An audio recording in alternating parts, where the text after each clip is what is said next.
ভাই, কি অবস্থা? কালকে একটা ভিডিও বলছিলাম যে বাংলাদেশের ম্যাচটা আজকে খুব ইন্টারেস্টিং হবে, বাট এইরকম ইন্টারেস্টিং ম্যাচ হবে ভাই, মানে এটা আসলে বলার ভাষা প্রকাশ নাই। এত জঘন্য ম্যাচ, এত জঘন্য খেলছে বাংলাদেশ, এটা বলার বাইরে।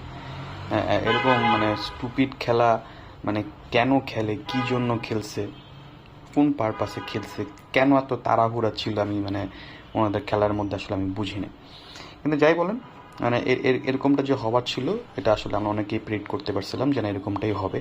স্পেশালি যখন লাস্টের দিয়ে যখন বাংলাদেশের ব্যাটসম্যানদের মনে হয় খুবই তাড়াহুড়া ছিল, মনে হয় টয়লেট ধরছে, এরকম মনে হয়েছে যে আসতেছে যেতেছে আইতেছে যাইতেছে। ভাই, আল্লাহ জানে কেন খেলছে না খেলছে। যাই হোক, ভালো একটা ম্যাচ ছিল, খুবই এনজয়েবল ছিল। ইন্ডিয়া নেক্সট লেভেল খেলা খেলছে ভাই, এটা ওদেরকে ক্রেডিট দিতেই হয়। যে যেরকম ওরা ম্যাচটাকে যেভাবে ওরা বের করছে, ম্যাচটাকে যেভাবে ওরা পার্টিসিপেট করছে এবং মাইন্ডসেটটা চিন্তা করে দেখেন যে কীরকম খেলা উচিত একটা টেস্ট ম্যাচ, তাও আবার এই 2 দিনে এসে।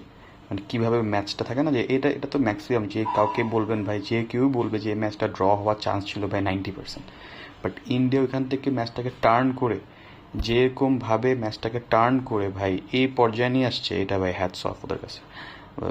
এই জন্যই ইন্ডিয়াকে মানুষজন, টিমটাকে সবাই বলে যে ওরা ওয়ার্ল্ডের বেস্ট ক্যাম্প।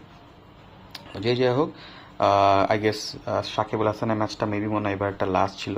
আমি ভাবছিলাম ও মনে হয় এবার একটু, যেহেতু পসিবিলিটি ছিল এটা লাস্ট টেস্ট ম্যাচ হওয়ার, এখনও জানি না ও আদৌ সাউথ আফ্রিকা সিরিজে থাকবে নাকি থাকবে না। কিন্তু আই থট যে ও হয়তো বা কিছু একটা করবে, বাট না আউট হয়েছে ভাই, বলার বাইরে।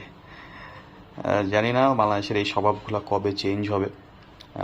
এখনও উচিত নিজেদেরকে চেঞ্জ করে, মাইন্ডসেটটাকে চেঞ্জ করে।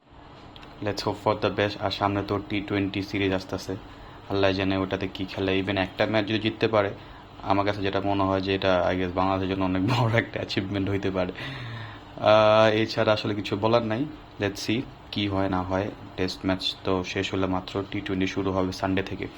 অ্যান্ড আই হোপ ইন্ডিয়ার টিমটা দেখার পরে আসলে যে কারোরই ভয় লাগার কথা, বিকজ ওই টিমের এগেনস্টে পুরো ইয়াংস্টার একটা টিম।